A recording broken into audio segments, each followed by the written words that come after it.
Mas vocês imaginem uma pessoa com 40 cães e 30 gatos. Não, é o contrário.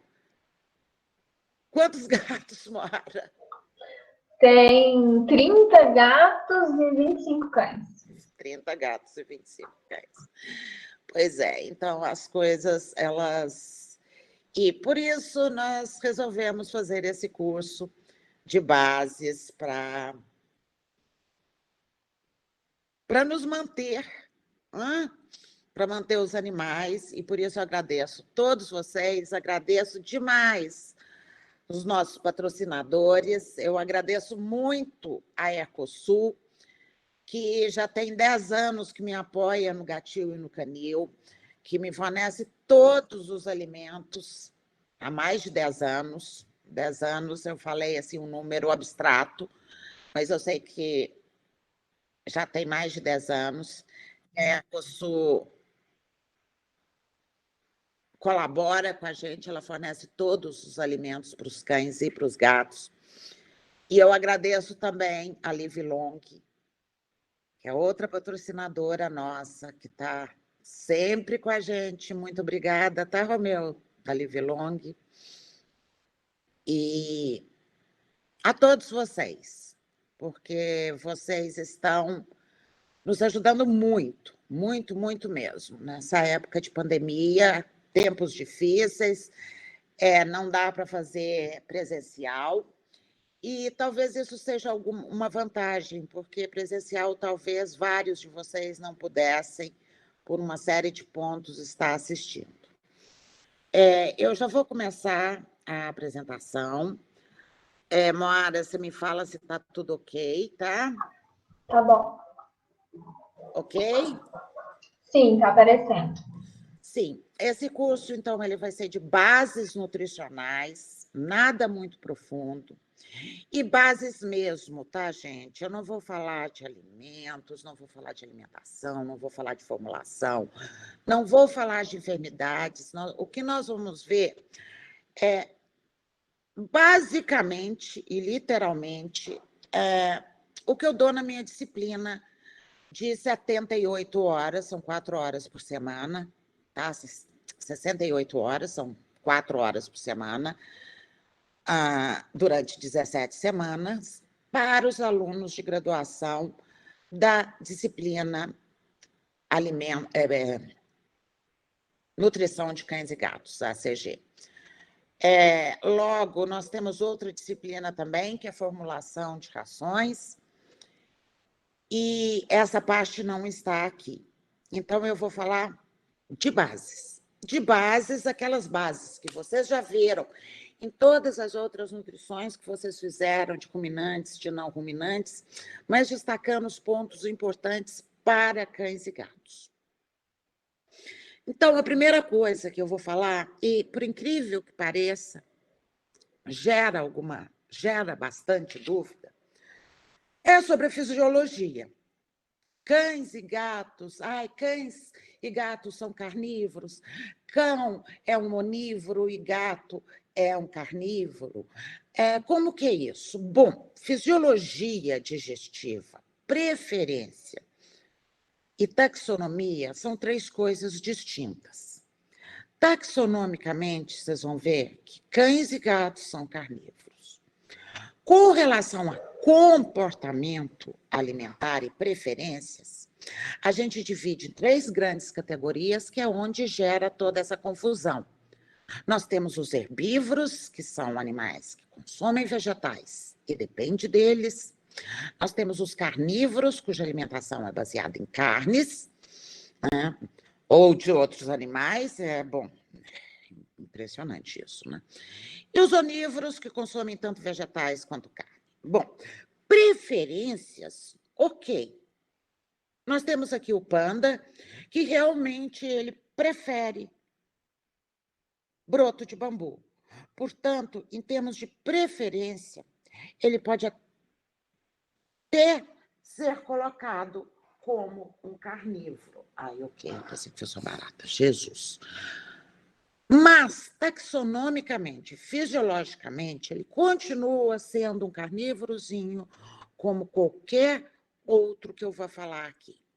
A classificação taxonômica do panda, ela é ordem carnívora, família Ursidae, superfamília Canodeia. Ele é um malurídeo.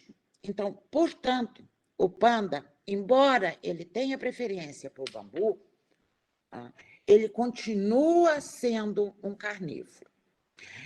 Isso não muda a fisiologia dele, a questão da preferência. Portanto, fisiologia é completamente diferente de preferências alimentares. E aí, se a gente olhar esses 3 carnívoros, porque pandas não vão deixar de ser carnívoros fisiológicos, anatômicos. Aí, vou ter que parar, gente, só um minutinho, tem gente entrando. Eu vou ter que voltar lá para aceitar, permitir. Ok. Bom.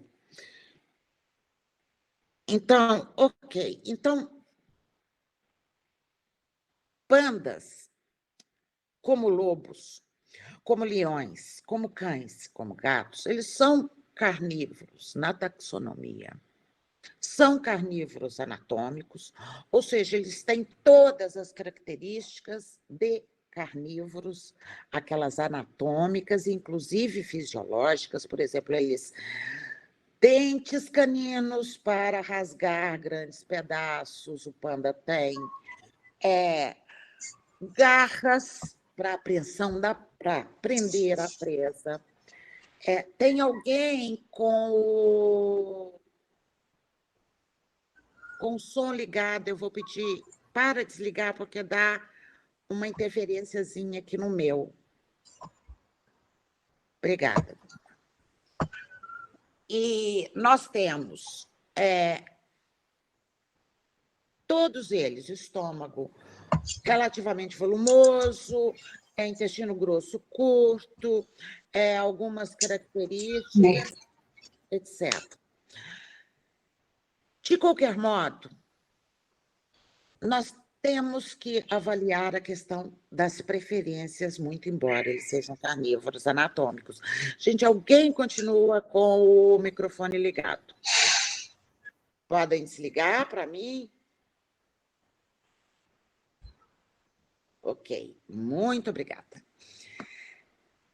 Com relação a preferências, dos 3, a gente sabe que pandas, eles preferem broto de bambu.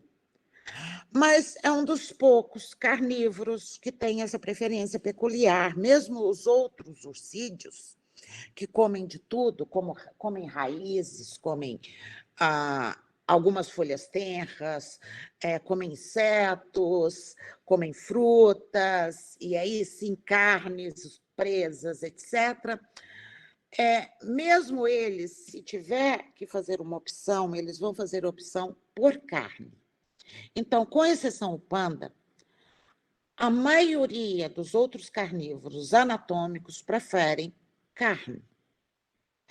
Mesmo o cão, mesmo o lobo. Os grandes felinos, o cão, lobos, como, por exemplo, o lobo-guará, sim, eles preferem carne. Porém, aí nós entramos na questão metabólica. Além da preferência por carne, alguns têm um metabolismo que propiciou, ao longo da evolução, a um aproveitamento melhor de proteínas e gorduras. E pela dieta deles, eles não têm mecanismos ou melhor, os mecanismos deles não são tão eficientes para aproveitamento de carboidratos, muito embora aproveitem. Então, aí eu vou pegar esses meus grupos. Da ordem carnívora, eu tenho uma superfamília, que é a Felidae, que tem 3 famílias estritamente carnívoras ou carnívoras metabólicas, que são os viverídeos, os hienídeos e os felinos. Bom, todos eles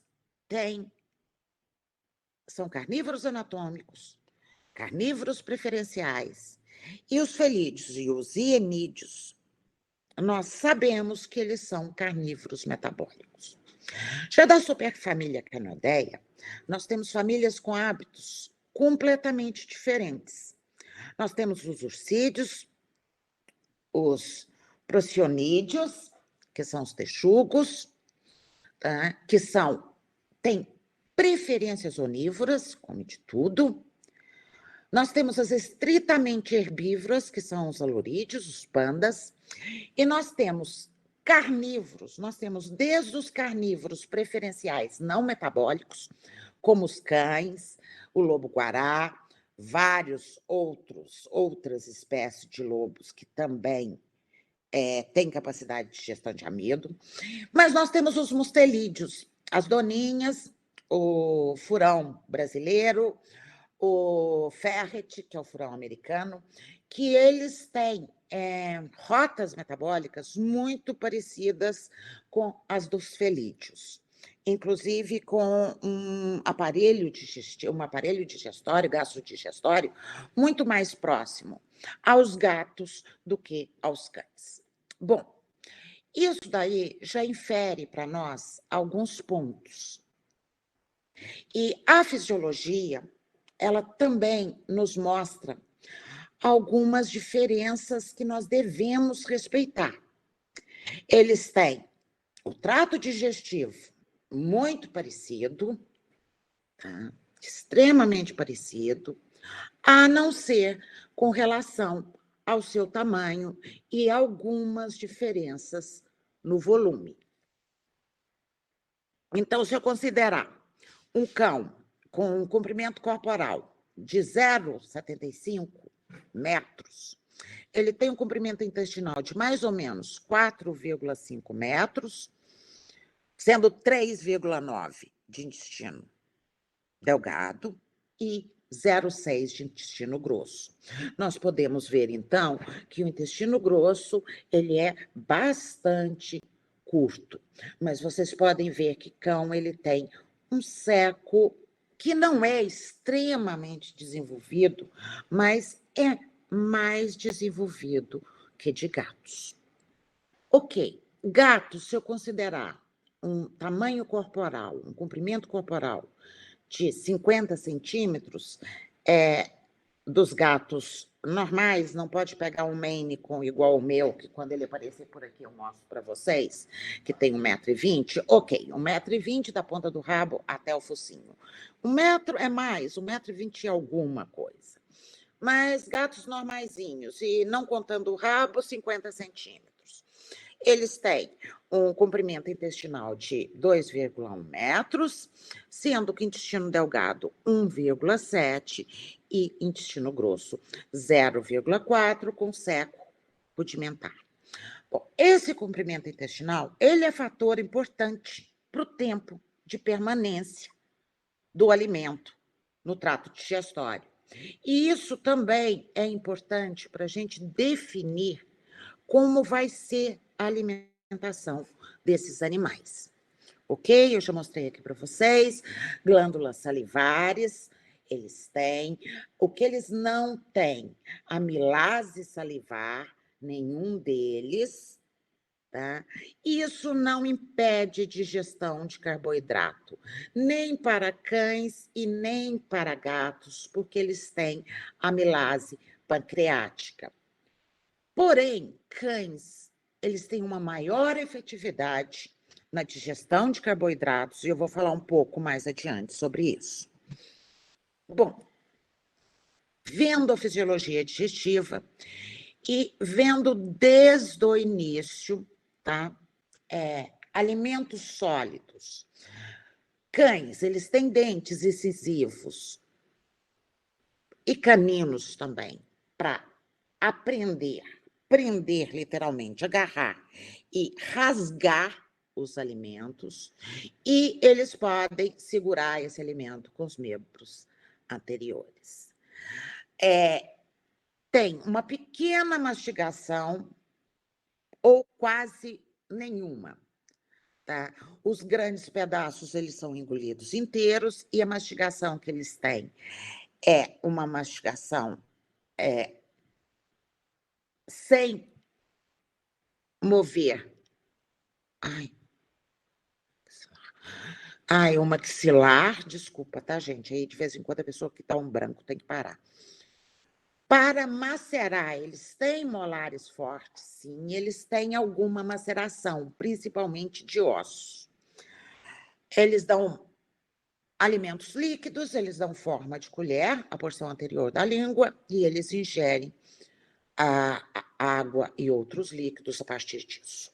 Gatos, eles também têm dentes incisivos e caninos, eles usam para cortar o alimento, eles usam membros anteriores também para agarrar, e o alimento, sim, sofre mastigação. Já a água é retida nas papilas da língua. A mastigação, como que é a orientação dos movimentos? Tanto em cães quanto em gatos. Ela é vertical, então ela tem ação de corte.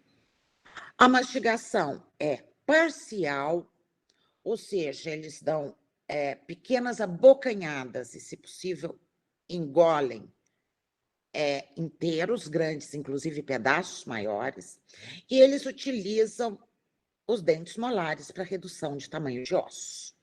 Tá? Para isso, eles têm dentes molares protuberantes para exercer pressão, e tem uma grande pressão nesses dentes molares, nós sabemos disso.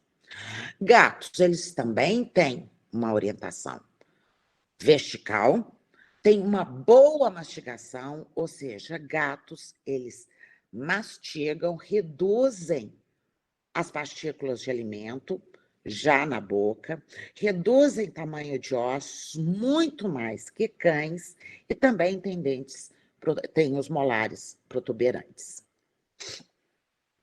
Em termos de secreção salivar, tanto cães quanto gatos têm uma boa secreção, cerca de 4,1 para um cão de 10 quilos e 2,1 para um gato de 5 quilos. O pH da saliva é alcalino. Isso significa que eles não têm grande, ou melhor, não têm incidência de cáries. Muito raramente e só por alguma questão particular. Mas eles têm muita deposição, exatamente por esse pH alcalino, de placa bacteriana com mineralização posterior, o que leva à formação de tártaro. E esse tártaro super e subgengival acaba levando uma perda óssea com infiltrações, gengivites, perda de dentes, etc. No caso, somente o cão apresenta estímulo condicionado para essa secreção. O que é esse estímulo condicionado? Isso me faz lembrar quando eu estava na graduação, que eu lembro de uma cirurgia de um professor que era fantástico, que ele era oftalmologista, e o animal tinha problemas, foi um experimento, e o animal tinha problemas de ceratoconjuntivite seca. E esse professor, ele fez uma adequação da glândula salivar substituindo a glândula lacrimal. Eu, como era aluna de graduação, eu achei isso a coisa mais fantástica do universo. E aí a gente falava, para que ele fez isso? Porque o animal era condicionado. O dono ensinou o animal, a partir disso, toda vez que ele mostrava um petisco, o cachorro salivava. Tá? E ele condicionou também a toque de telefone. Naquela época, gente, telefone fixo. Então, segundo o professor, tá, e isso eu não vi, tá, desculpa, essa cirurgia, quem contava era o professor Homem Israel, então, assim, a pessoa de mais credibilidade, um dos melhores cirurgiões que eu conheço, fez junto com outro super oftalmologista, e quando o dono saía, ele ligava o telefone de hora em hora e o cachorro lubrificava o olho. Bom, se isso é lenda ou não, é outra história, mas que era contada pelos dois como verdade, todos nós da graduação acreditamos. Ok. Bom, aqui nós vamos fazer uma comparação entre capacidade relativa, só ver, só um minutinho. Alguém está com o áudio ligado? Só vou ver aqui por que estão pedindo, por favor. Tá, ok. Alguém não está conseguindo.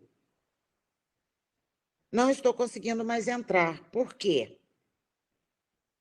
É a Jamile. Deixa eu só ver o que está acontecendo, gente. Jamile, tenta de novo o link. Ela não está me escutando. Alguém fala, obrigada, Moara. Vai dando uma olhada nisso para mim, por favor. Ok. E eu vou ver se ela, como ela já entrou, não vou precisar mais de dar permissão, tá? Então, com relação à comparação entre capacidade relativa, a gente pode ver que estômago de cães e de gatos são bastante volumosos quando a gente compara com o de suínos e com seres humanos. Já intestino delgado, o de suínos, é relativamente grande, mas do homem é a maior capacidade relativa, enquanto de cães, 23 e gatos, 15.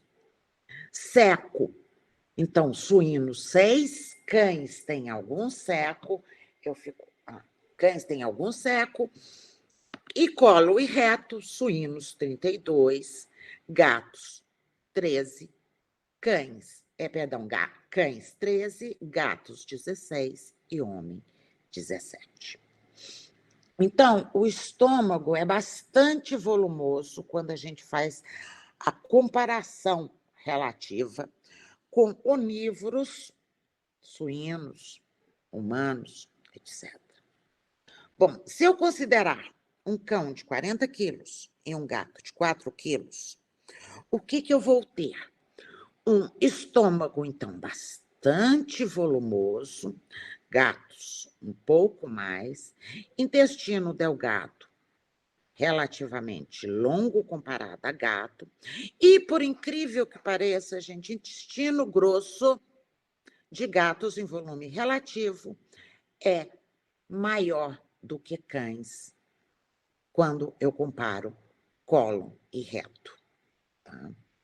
Então, esses são os volumes relativos, os volumes absolutos. Então, 0,341 para um gato de 4 a 5 quilos, 350 gramas, ml, desculpa. Intestino delgado, 114, 115. Intestino grosso, 124, 125.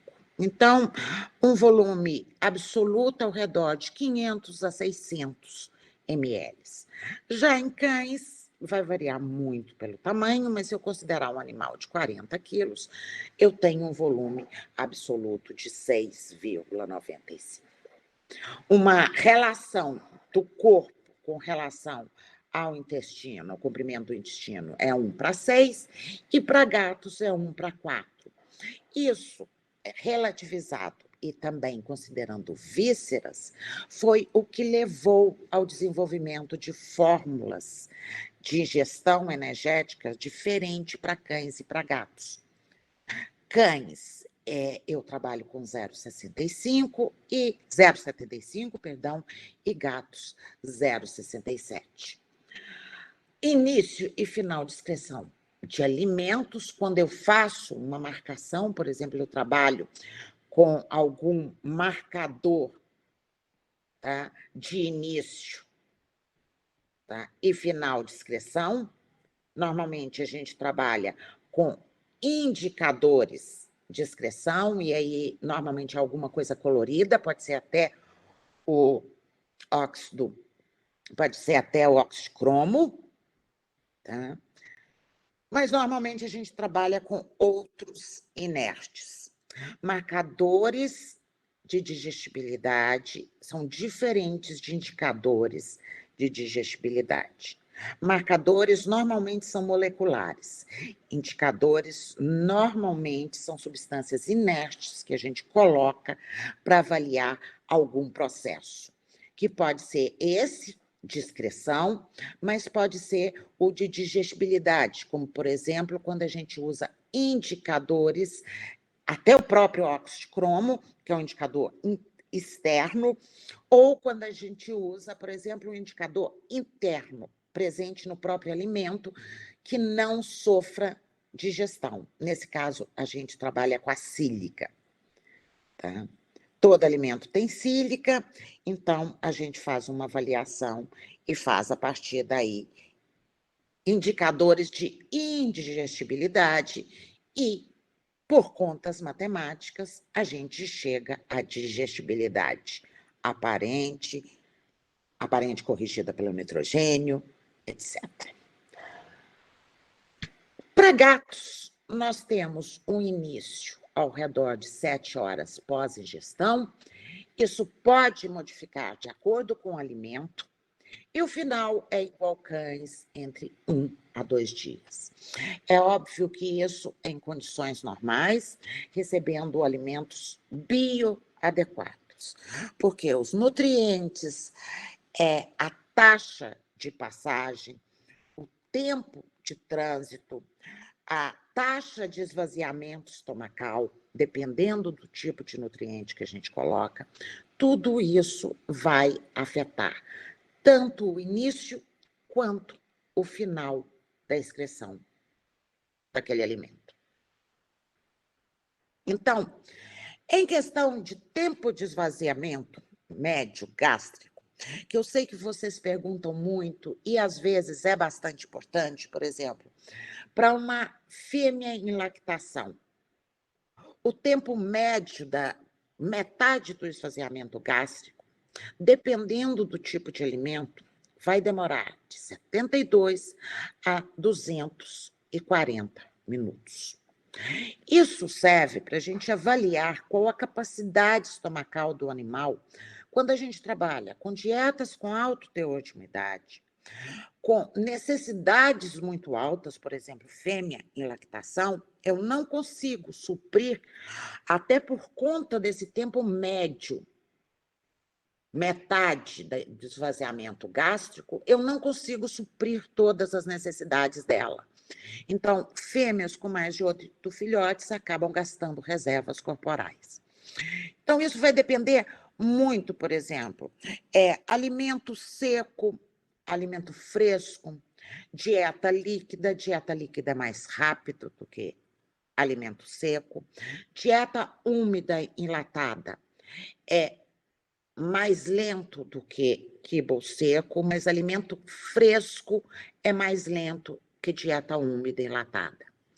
Nós temos características de acidez, osmolaridade, conteúdo de dieta, etc. Triptofano também, sinais osmorreceptores. Só um minutinho, gente, eu vou parar porque eu preciso aceitar uma pessoa. Moara, amanhã nós vamos ter que ver como que nós vamos fazer isso. Ok, permitido, ok, voltemos. Ok. Amanhã a gente combina um modo melhor, tá, Moara? Tá bom, claro. Obrigada. Os osmorreceptores e quimorreceptores também, eles regulam essa característica de esvaziamento. Além disso, nós temos aí fibras, enchimento estomacal com fibras solúveis, insolúveis, etc. Obviamente, nós temos as características individuais.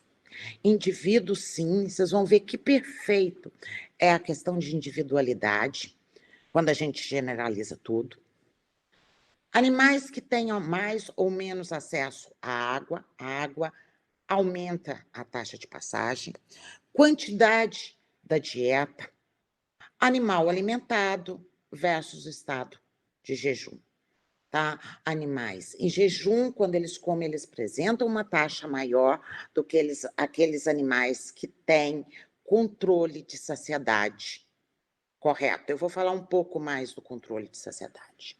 Então, gatos, o tempo médio varia de 22 a 25 minutos em estado de jejum e 120 até 500 minutos para gatos alimentados com dietas úmidas, enlatadas ou até dietas frescas.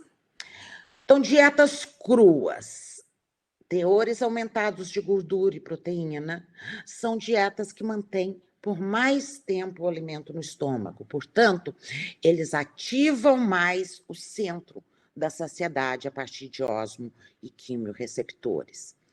Isso é um ponto importante. Os animais ficam mais saciados com esse tipo de dieta. Então, tempo de passagem com rações em gatos varia de 1 a 2 horas, sendo bem mais rápido do que cães. Só que a quantidade de alimentação favorece isso. Eles comem pequenas e várias refeições. Essas refeições elas podem variar de 10 até 25 vezes, divididas em 24 horas, independente de dia ou noite. E por essa rápida taxa, por esses pequenos refeições, eles conseguem manter, tá, perdi a palavra, gente. A maré pós-prandial de uma forma até mais eficiente do que cães, quando nós temos alimentação ad libitum para gatos. pH no estômago pode, dependendo também do tipo de ingesta, dependendo se em jejum ou em alimentado, esse pH ele vai variar de 0,7, extremamente ácido, a um pH 2, sendo o mais normal 1,5 para gatos e 1,8 para cães. Pensei que eu tivesse tirado isso. Eu vou falar um pouquinho de fatores que influenciam o consumo de alimento para cães e para gatos.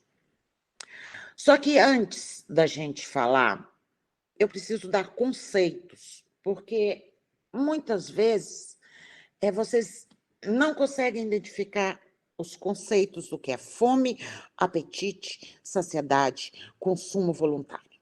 Fome é sensorial.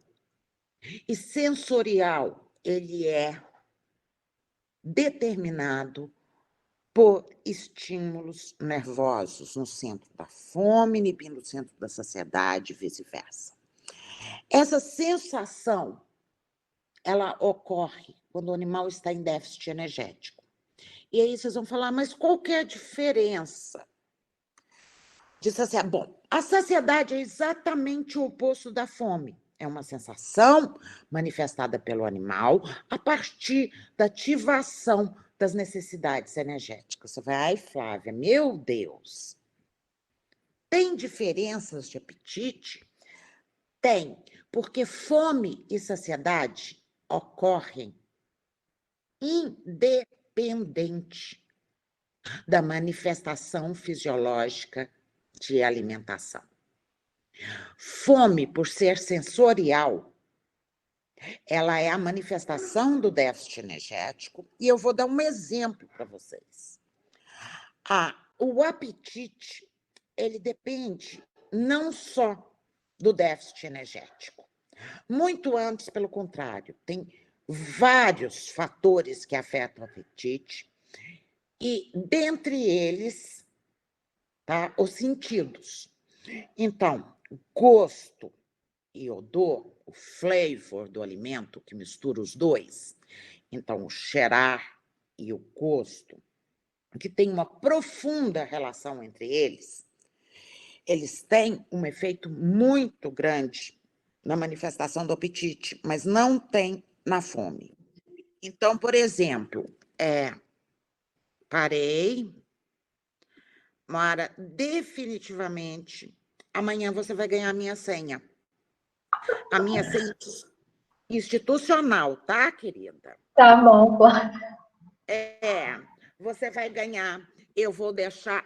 Olha, é a Roberta. Se ela tivesse entrado quando ela é institucional, nem precisava pedir permissão. Né? A dona Roberta, você podia ter entrado com o seu institucional, mas ok. Voltemos. Ok. Então, apetite. Vou dar um exemplo. Estou gripada. Supondo que vocês estão muito gripados. Vocês não têm nenhum apetite, porque normalmente vocês perdem um dos sentidos, que é o olfativo. O mesmo ocorre agora com Covid, que a comida fica com gosto completamente diferente a partir da perda de olfato. Mas vocês continuam sentindo fome, porque vocês se encontram em déficit energético. E quando vocês comem, mesmo sem apetite, vocês têm o efeito no centro da saciedade, cessando, tá, os estímulos no centro da fome. E consumo voluntário não é medido sequer por fome ou saciedade. É medido por limite máximo do apetite quando o alimento é fornecido ad libitum. Ok. Exemplo. Estou com muito apetite. Como uma feijoada. Maravilhosa. Repito 3 vezes. Não esqueci de abrir aqui. Repito 3 vezes, como se não existisse o amanhã. Tá? E aí eu falo assim, olha, não dá mais. E aí aparece mousse de chocolate. Queridos, dá. Vai ter que dar. Então, isso é consumo voluntário. E vocês já viram que é o apetite, tá? Uma coisa que se chama palatabilidade, que vai avacalhar todas as teorias que eu vou colocar para vocês agora. Tá? Porque elas são bem bacanas. E realmente elas funcionam muito bem em carnívoros. Tá? Elas funcionam bem em carnívoros, elas funcionam, inclusive, muito bem no ser humano, que são os sistemas de controle de digestão. Então, no hipotálamo lateral é o centro da fome e o hipotálamo ventromedial é o centro da saciedade. Os dois, eles agem em feedback e eles têm ação complementar. Meu Deus do céu, por que eu deixei essa entrada horrorosa de frase a frase? Ninguém merece isso, só que agora eu não vou modificar. As teorias, a principal é a teoria de energia ou nutrientes circulantes no sangue e a teoria da distensão estomacal, que vale muito mais para herbívoros ruminantes do que especificamente para onívoros e carnívoros. Para onívoros e carnívoros, a teoria da distensão estomacal, ela não funciona muito, tá? Porém, alguns pontos merecem nossa atenção, porque cães e gatos, eles têm sim osmorreceptores estomacais que agem no centro da saciedade, tá, de uma maneira eficiente, mas quando estão com o estômago completamente lotado. E vocês já viram que a capacidade relativa estomacal deles é bastante alta. Então, isso pode driblar um pouquinho a questão da ingestão voluntária. Dessas teorias energéticas, nós temos a teoria glicostática, que vale para cães, que é a quantidade de glicose circulante imediatamente após as tomadas de alimento e a digestão. E vale muito para cães, porém não para gatos que apresentam uma hipoglicemia fisiológica pós-pandrial, em situações de consumo de alimentação bioadequada, carne e gordura. Nós temos a teoria aminostática, e essa vale para gatos, que são os aminoácidos circulantes. Meu Deus, espera aí, só um minutinho, gente. Eu tenho uma gata dando ataque. Olga, que foi? Jesus amado. E eu tenho também a teoria lipostática, dos ácidos graxos circulantes. E a ionostática, ela vale para o cálcio. O cálcio circulante pode ser um determinador, tá, de limite de ingestão de alimentos. Basicamente, monogástricos, o consumo, ou a teoria que mais vale, é a teoria energética, a glicostática, a lipostática, tá? E é controlado principalmente pelo teor de energia desse alimento. Por isso que a gente regula tudo a energia. Só que, gente, do jeito que eu falei, teorias, elas são muito lindas, mas elas são falhas. A teoria do consumo voluntário, só um minuto. Olga, o que foi, Olga? Meu Deus. Para. Eu vou te botar para fora. Gente, minha gata pirou. Só um minutinho, por favor. Olga, é a porta que está fechada. Toma, vai.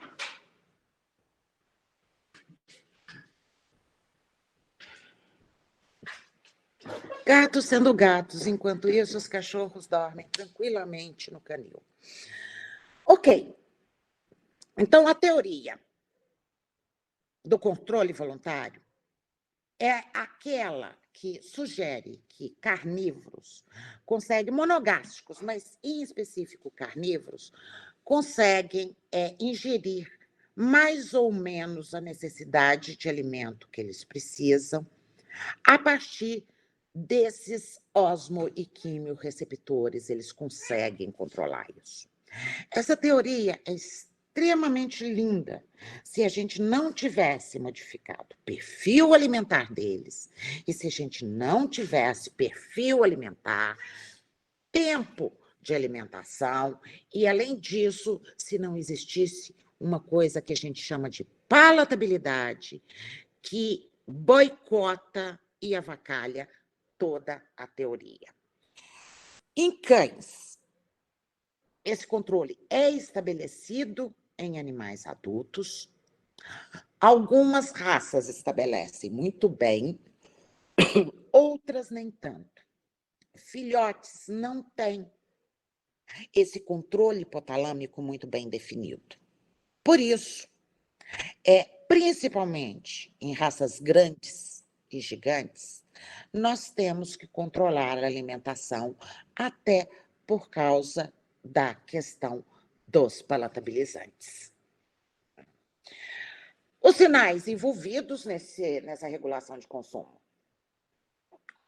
Nós temos sinais internos, que é a digestão gástrica, a resposta ao flavor do alimento, para o bem ou para o mal, e as modificações e as mudanças nas concentrações dos nutrientes específicos circulantes, hormônios, peptídeos, etc.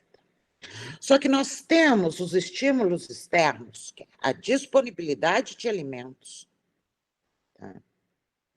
Tamanho de partículas, composição e textura do alimento, que interferem muito para gatos, e a famosa palatabilidade. Nós temos uma capacidade, tá? Ou melhor, os gatos e cães têm uma capacidade de ajustar a quantidade de alimento ingerido. Mas esse ajuste depende do tipo de nutriente que vai compor a dieta. Então, de uma faixa muito ampla, por exemplo, entre 700 até 5.000 quilocalorias, eles conseguem fazer um ajuste. Acima de 5.000, dependendo do tipo de alimento, eles vão parar. Então, ou seja, eu tenho um alimento com 700 quilocalorias, eles vão comer muito para atingir a necessidade que eles precisam. O que pode interferir nesse consumo? Se for alimento úmido, ou seja, com água, até 700 quilocalorias está ok. Eles conseguem até um pouco menos, 600, por ter uma taxa de passagem de água mais rápida, ter o consumo.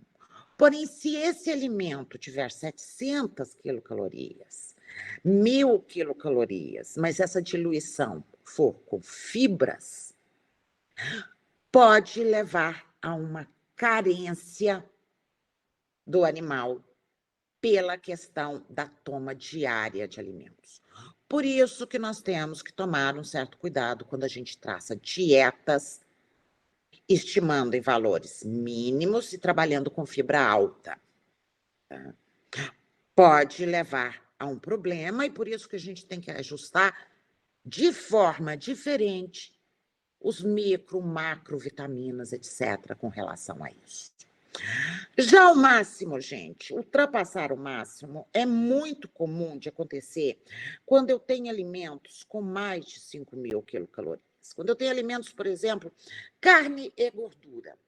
Gordura, que eu tenho alimentos com alta concentração energética, tá? Alta densidade energética, relacionado volume, peso, volume, e o animal, ele come por vontade própria, e aí é uma questão que também depende do tipo de lipídio, eu vou falar um pouco mais à frente, mais do que ele necessita. Bom, esse máximo, vocês estão cansados de ver. Se a gente não tivesse um boicote nesse máximo, nós não teríamos obesidade. E a gente sabe muito bem que a obesidade hoje é um dos nossos... na verdade, a enfermidade, quando eu descarto obesidade fisiológica, por exemplo, que deve ocorrer em animais silvestres, mas não em domésticos, é uma das síndromes de má nutrição mais importante que nós temos. Excessos de energia, que levam a uma deficiência de milhões de outras coisas, inclusive respostas imunológicas, inflamatórias, etc., ineficientes. Nós temos vários fatores que afetam, então, o consumo voluntário e que afetam aquela teoria, esta teoria que eu falei para vocês, de teorias de consumo voluntário e de ingestão energética. Nós temos desde os fatores ligados aos animais, aos ligados ao próprio alimento e também fatores ligados ao ambiente. Então, ligados ao animal são as mudanças na concentração plasmática de nutrientes específicos, hormônios e peptídeos. O que potencializam a ingestão? Noradrenalina, neuropeptídeos, catecolaminas, opiáceos, polipeptídeos pancreáticos, a galantina, maconha, tá? Todo mundo fazendo uma carinha de nunca vi isso na vida. Pois é, né? Inclusive, hoje, gente, hoje eu não fumei. Ou melhor, eu até fumei, mas eu gosto de cigarro mesmo, tá? Mas hoje a gente já trabalha com os canabinoides, tá? Com canabidiol, que tem um efeito estimulante de ingestão. O que inibe a ingestão? Serotonina. Se quer emagrecer, seja feliz. Fica feliz, sabe? Borboletas no estômago e vocês perdem a fome. Ou melhor, o apetite, porque a fome se mantém, desculpa. A insulina, eu tenho um efeito tanto para o apetite quanto para a saciedade. Ela age também em feedback. E a hipoglicemia induz o centro da fome. Aqui está errado, não é do apetite. Não existe centro do apetite, existe centro da fome. Então, quadros hipoglicêmicos induzem ao centro da fome. Níveis altos de insulina com relação à reserva corporal de lipídios, se ela está alta no líquido céfalo-raquidiano, é porque eu tenho ácidos graxos livres altos circulantes, ela leva uma diminuição do consumo. Ao contrário, ela pode levar a um aumento. Okay. Comportamento alimentar também vai modificar, tá, esse consumo dos animais.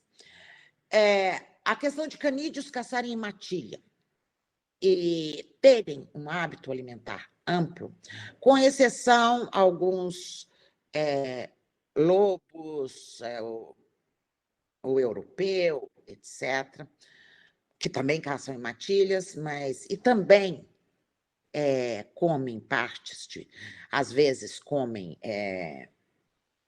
poucas e raras frutas. Urcídeos são muito mais frugívoros, se eu posso falar assim, e felídeos, incluindo os gatos domésticos, então eles são caçadores solitários. Eles não têm comportamento alimentar onífero. Por eles terem pequenas presas, camundongos, pássaros, lagartos, insetos, etc., principalmente insetos, normalmente a toma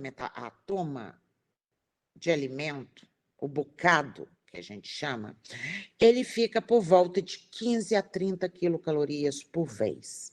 Isso significa que esses animais em ambiente silvestre, eles têm que comer 8 a 12 vezes, ou até mais, num período de 24 horas.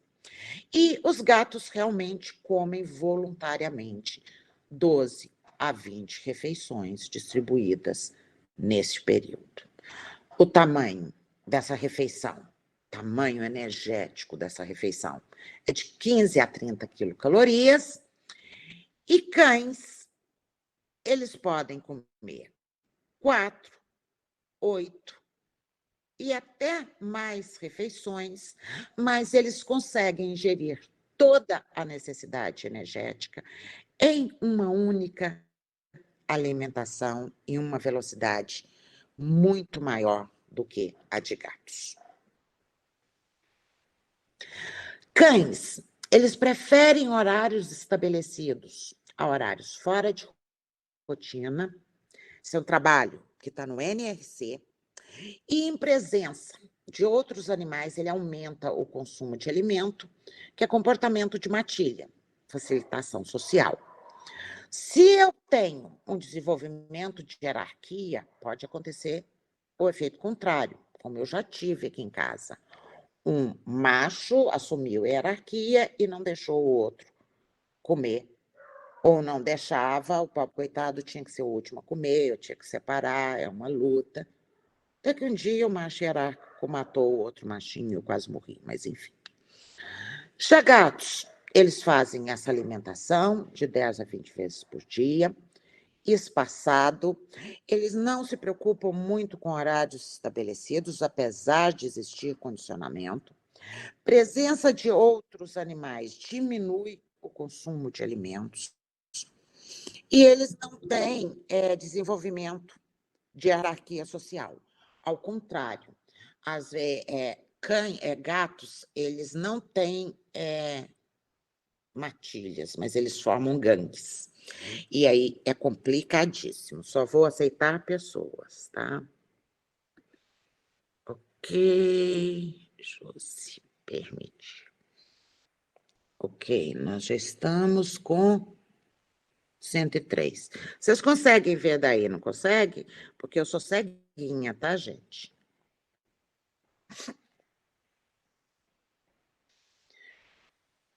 Vamos ver um ponto importante são os fatores sociais e comportamento alimentar.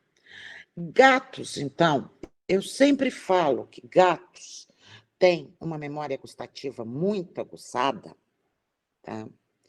E isso tem uma relação tanto com preferências quanto com aversões. Então, gatos que eles são expostos a flavor, texturas específicas,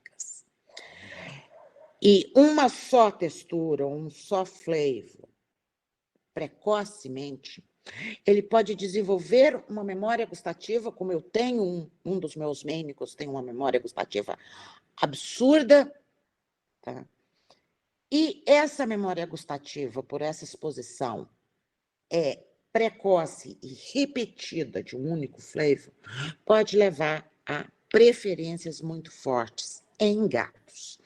Cães, eles não têm uma memória gustativa muito aguçada, muito embora eles aprendam também o que não comer.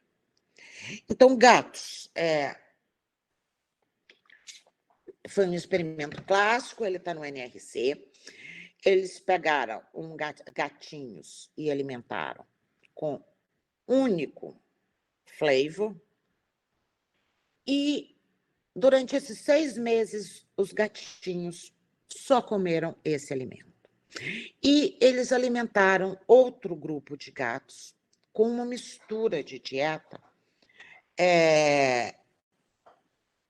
também dessa forma. Tá? Vários tipos de alimento, várias dietas, etc. Esses gatinhos que receberam essa dieta simples por 6 meses, eles não comeram nenhum outro tipo de alimento que não tenha sido essa dieta, tá? Depois de adultos. E já os gatinhos recebendo misturas de dietas, eles comeram sem condicionamento qualquer outro alimento a partir de adulto. Isso tem questões individuais também, tá, gente? Mas gatos, eles mantêm um flavor de preferência se eles alimentarem desse flavor por um período longo de tempo. Por isso é tão difícil a gente pegar um gato adulto e tentá-lo, por exemplo, um gato que sempre alimentou com ração, tá? E tentar passar esse gato para alimentação bioadequada, para alimentos caseiros, para dietas caseiras, para dietas úmidas, em pedaços, etc, etc. Já ao contrário, gatos alimentados com dietas caseiras, todos os tipos, eles têm uma facilidade muito grande de adequar a ração. Mas isso porque eles não desenvolveram memória gustativa. Então, eles comem uma variedade de dietas, tá? Esses que comem uma variedade de dieta, aqueles que comeram um monte de coisas, eles vão selecionar um sabor novo. Isso é aquilo que a gente chama de fadiga ao flavor, que é o que muito dono confunde em cães, e cães têm essa preferência ao sabor novo, e falam, meu cachorro enjoou. E, na verdade, o cachorro não enjoou, ele estabeleceu o consumo. Ele chegou a uma fadiga ao flavor, mas ele acaba consumindo uma quantidade suficiente de energia para manutenção. Quando ele tem acesso a um flavor novo, ele consome mais. Isso é um exemplo claro que eu posso dar para vocês.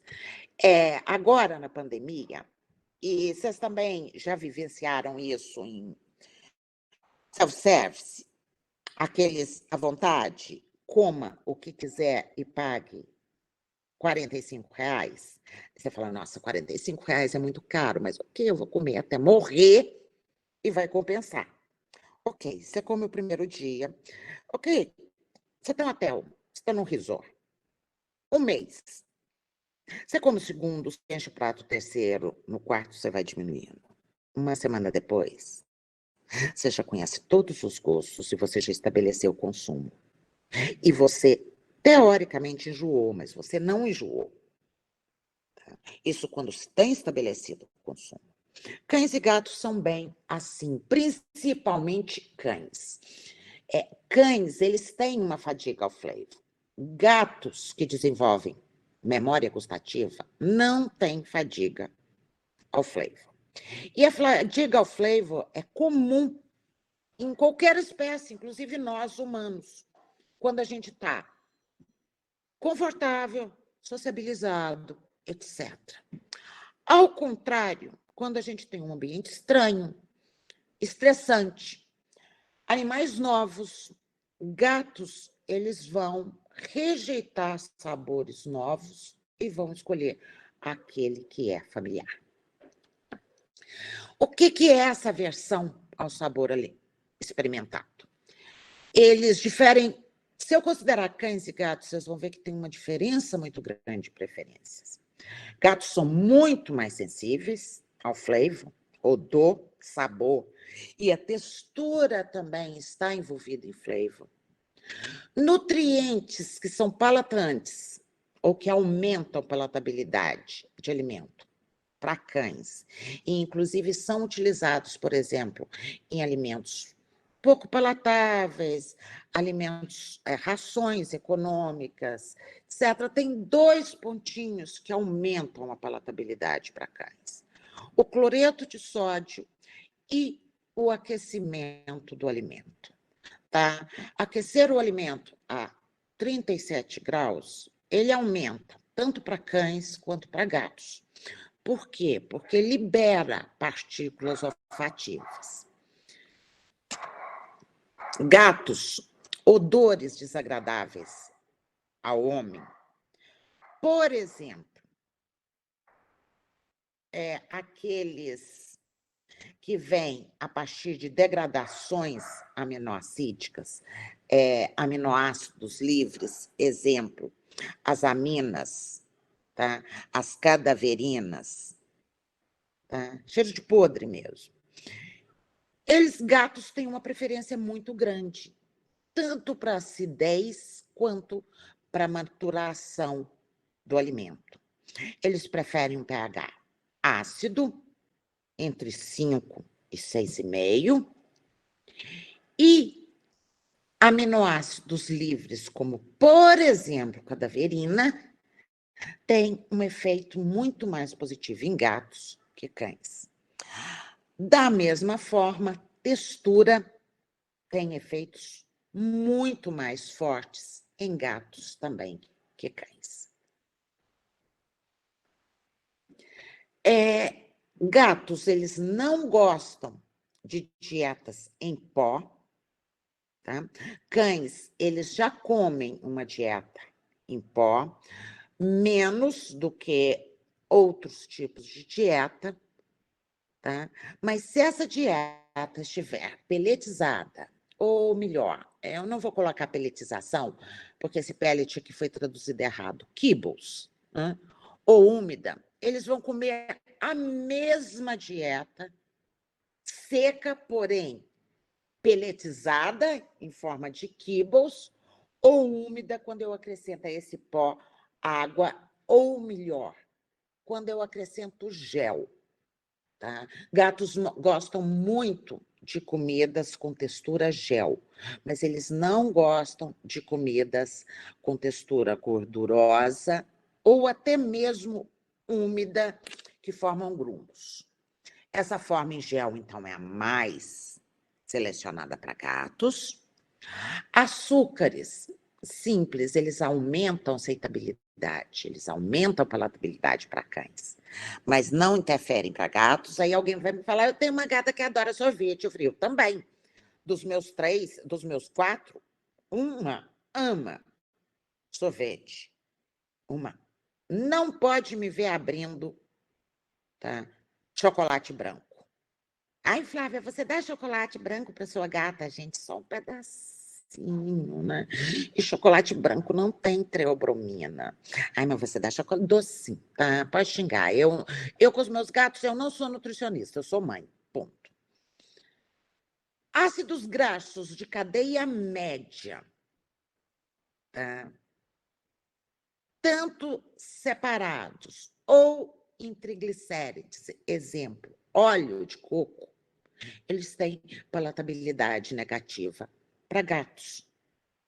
O famoso óleo de coco. Gatos, eles são extremamente mais sensíveis ao gosto amargo, então eles não gostam e percebem. Inclusive, quando esse gosto amargo está mascarado por palatabilizantes. Sacarina não tem, nem cães nem gatos gostam de sacarina porque ela tem um sabor final amargo.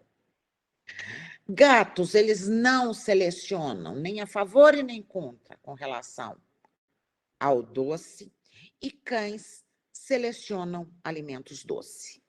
Então, eles gostam, gatos, eles têm uma preferência grande pelo sabor umami, cães também, mas gatos, eles gostam de hidrolisados e aminoácidos livres, como eu já falei, cadaverina, mas também alanina, prolina, lisina, histidina e leucina. Bom, para que isso, Flávia? Para quando a gente for trabalhar com gatos extremamente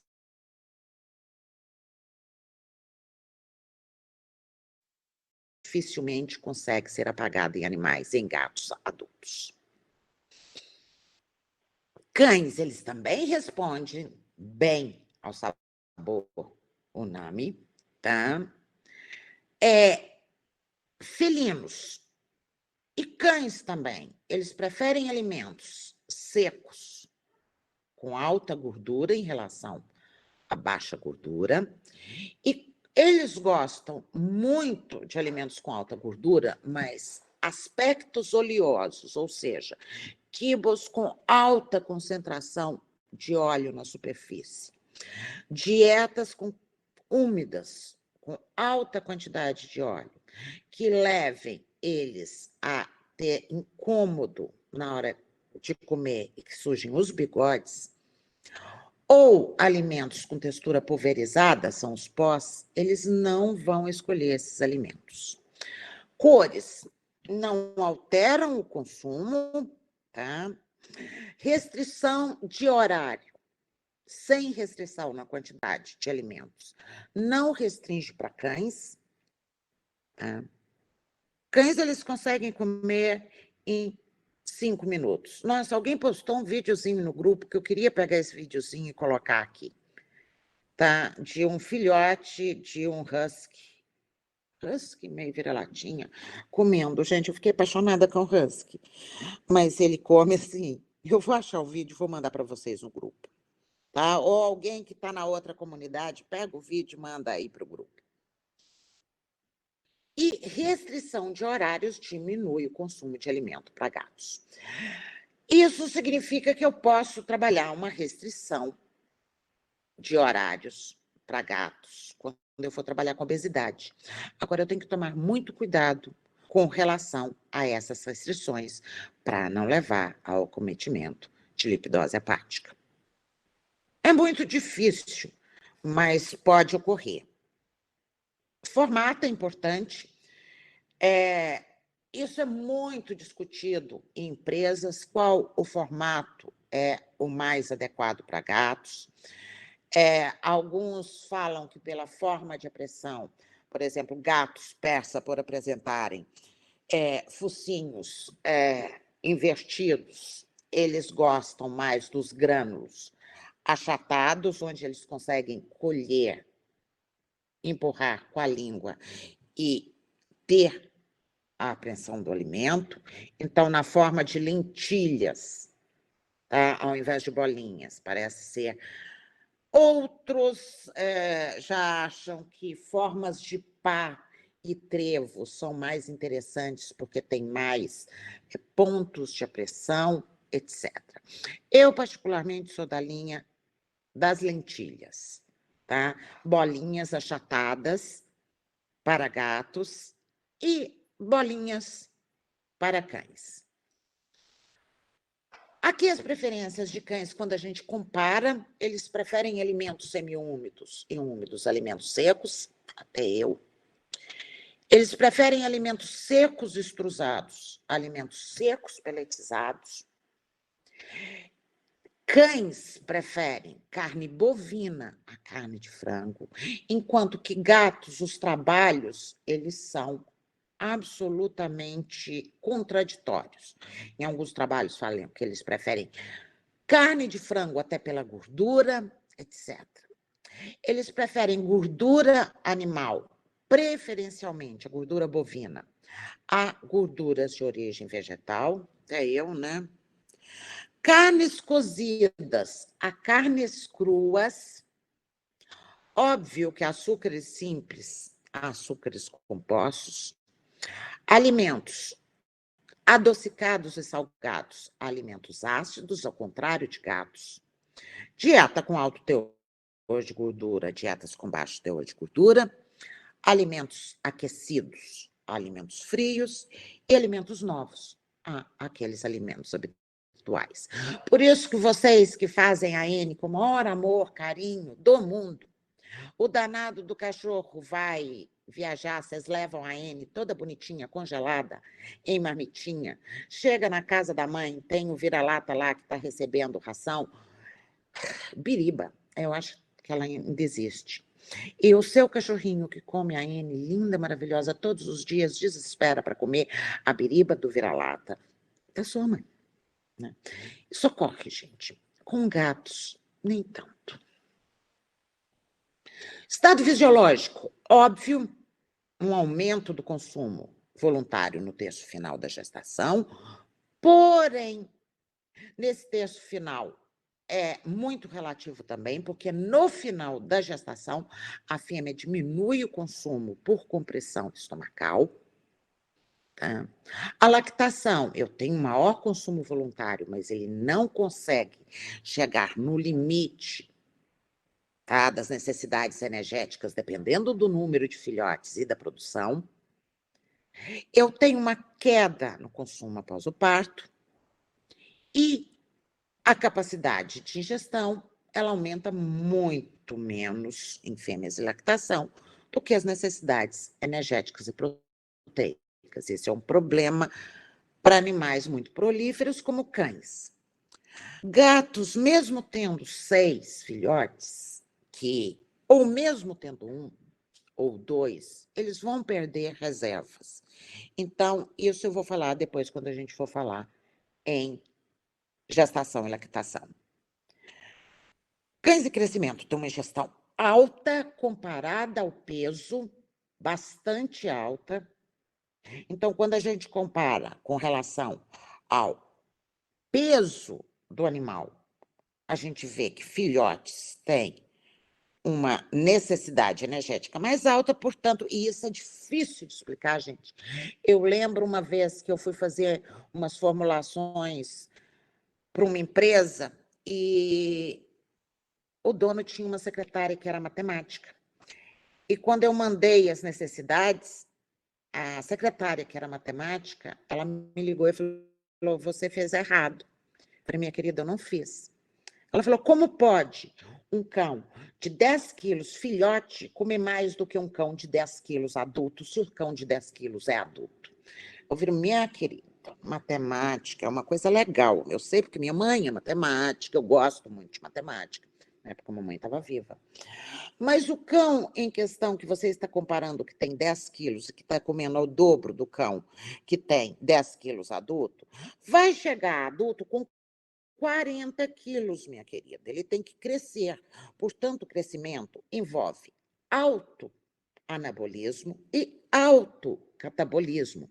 Quanto maior a taxa de anabolismo de um animal, maior é a taxa de catabolismo também, se você não sabe disso.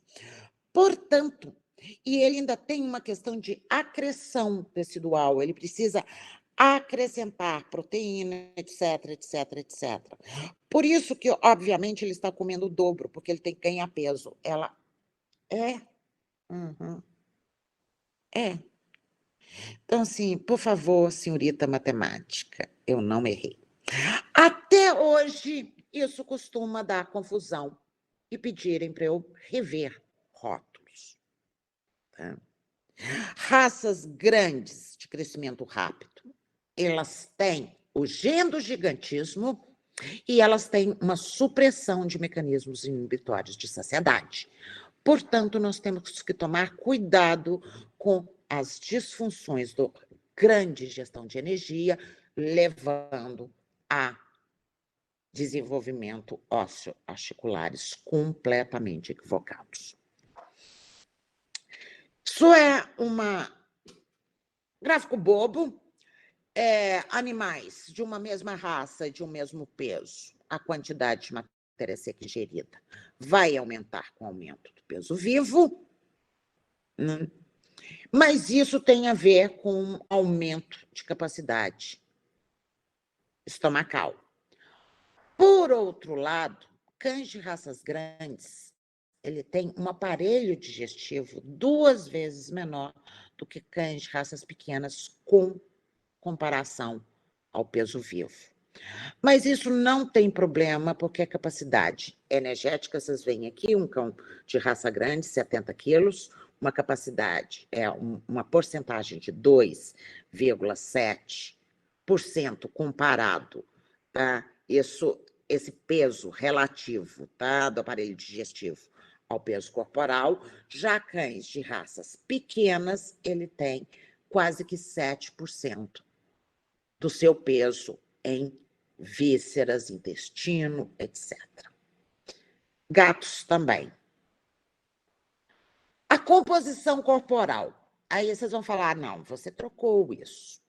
Animais obesos comem, comparado ao peso vivo, tá, menos do que animais magros.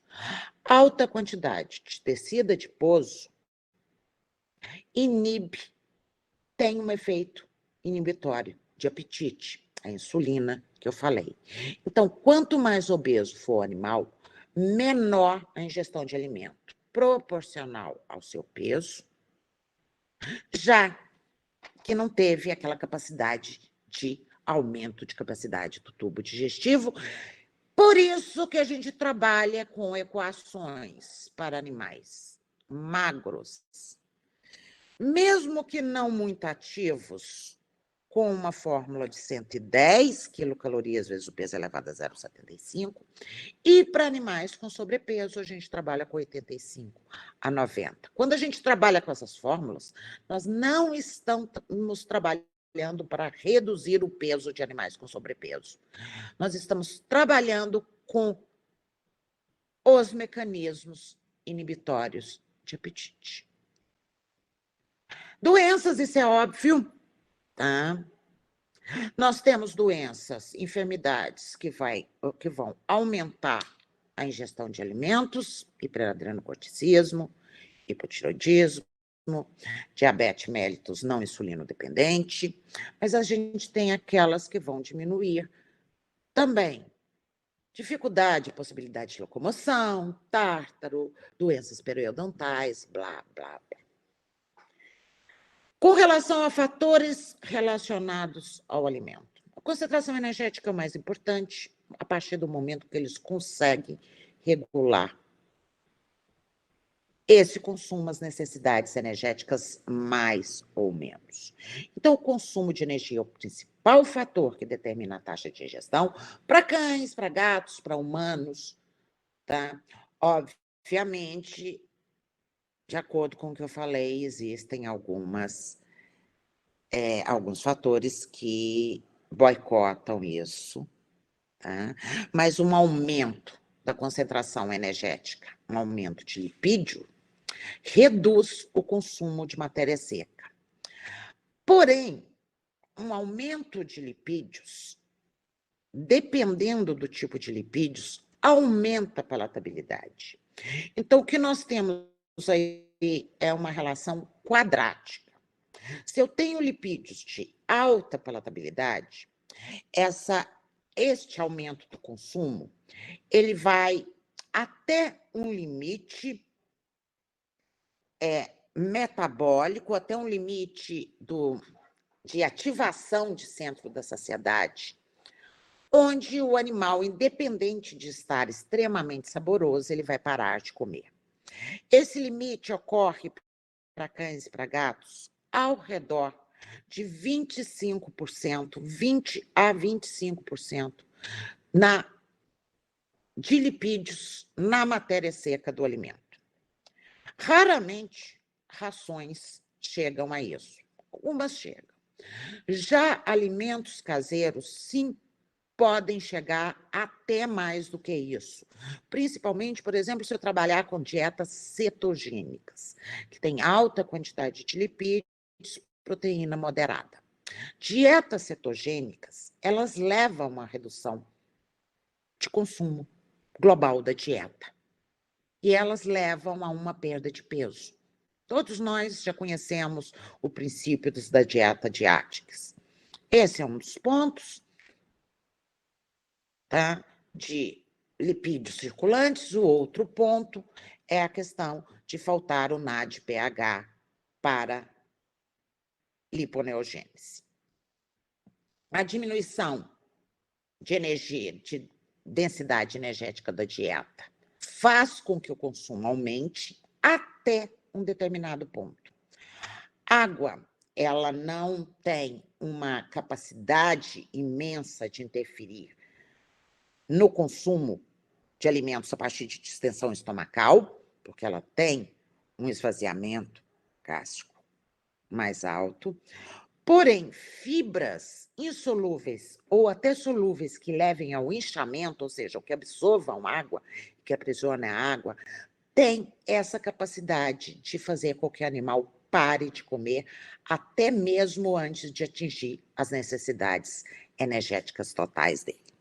A água, ela só vai conseguir ser um limitante em dietas, por exemplo, para lactantes.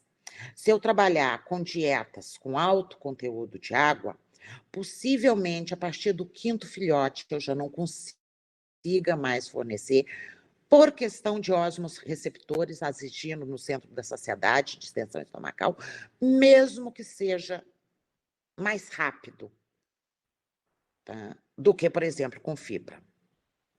Tá? Gatos, nós temos estudos bem contrários, nós temos estudos que tanto um aumento de energia da dieta, quanto uma diminuição leve, tá, a uma diminuição de consumo, tá? E gatos, eles regulam em função de palatabilidade do alimento. E também em função do volume. E em função do volume, nós temos experimentos nossos da Universidade Federal de Lavras, que alimentos úmidos para gatos diminuem o consumo global do alimento. Isso nós fizemos adicionando água ao alimento. Isso pode ser um ponto ruim, mas pode ser um ponto muito bom quando nós vamos trabalhar com dietas para obesidade.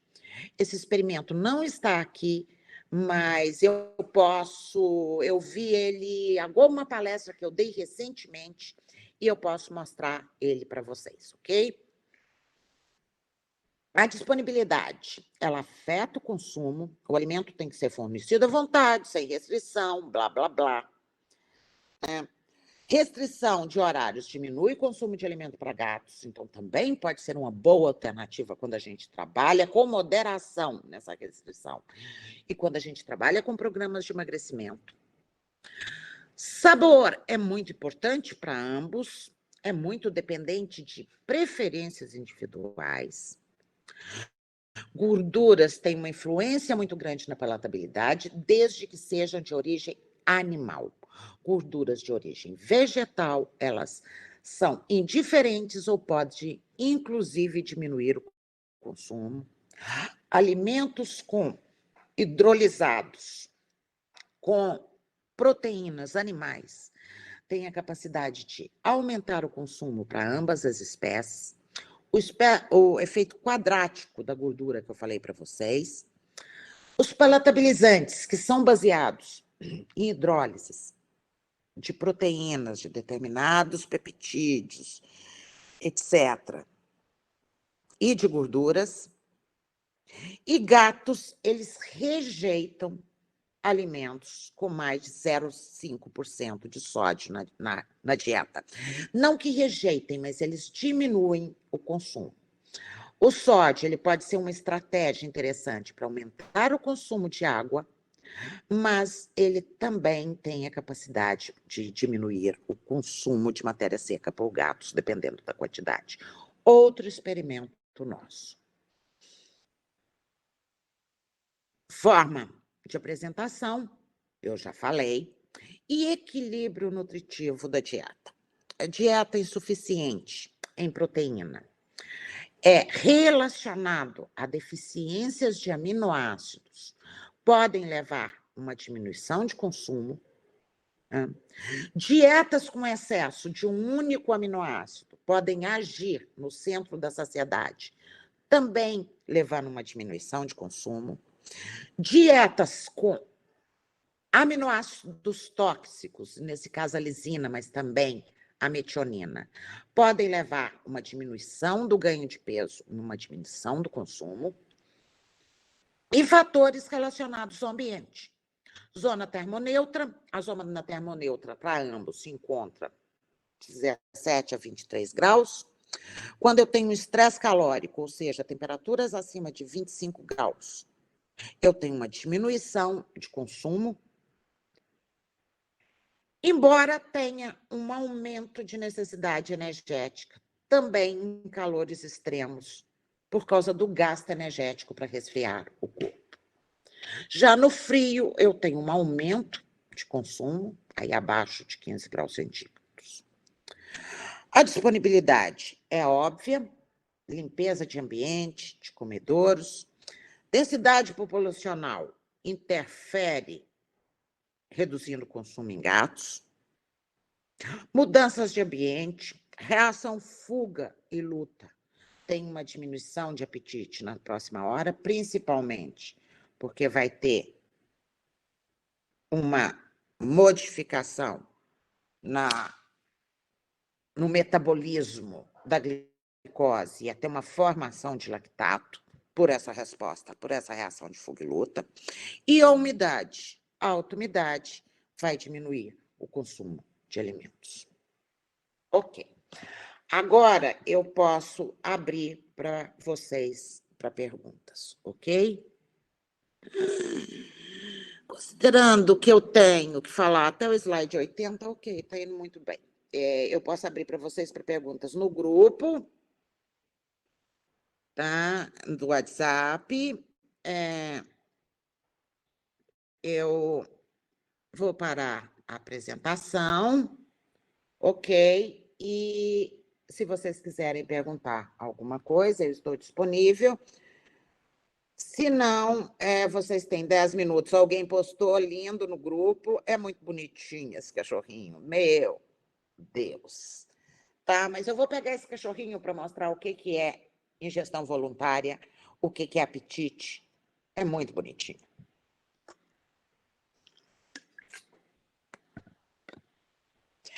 Então, quem perguntou? Érica. Então, todas essas teorias, elas são baseadas em populações, tá? E populações, elas não são indivíduo. Então, preferências individuais, se elas existem absurdamente humanos mais seletivos, humanos menos seletivos, as preferências, etc. Eu adoro Giló, mas eu tenho uma preferência, eu detestava, mas eu desenvolvi uma preferência, uma memória gustativa por Giló, que toda vez que eu como Giló frito e tomo uma cerveja, eu lembro do Parque Municipal de Belo Horizonte, porque na graduação, quando tinha uma aula muito insuportável, e eu fico imaginando se a minha seria uma dessas aulas, a gente se mandava para o Mercado Central de Belo Horizonte, e mesmo se a aula fosse legal, porque de lá a gente não saía, e passava o dia comendo Giló frito, com cerveja. E a pessoa passou a amar Giló. Mas isso é uma questão de memória gustativa. Eu acabei desenvolvendo a porcaria da memória gustativa ao Mercado Central. O chat está desativado. Okay? É basicamente isso. Agora, gatos não têm preferências por sabor doce, nem para o bem, nem para o mal. Cães têm preferência por sabor doce. Eles preferem sabores doces até sabores, até com cloreto de sódio, eles preferem o sabor doce. Jejum intermitente para cães. Nós temos uma série de modalidades. As pessoas que sugerem jejum intermitente, elas têm que saber qual modalidade elas estão sugerindo o jejum intermitente. Porque o jejum intermitente, ele é feito na natureza, e faz todo sentido, quando eu tenho uma dieta com alta proteína e gordura, onde eu tenho uma taxa de passagem mais lenta, uma distensão estomacal e uma resposta no centro da saciedade muito mais longa. Eu tenho uma pico insulinêmico muito menor, uma curva mais ampla, então eu tenho uma diminuição no centro, de ativação no centro da fome.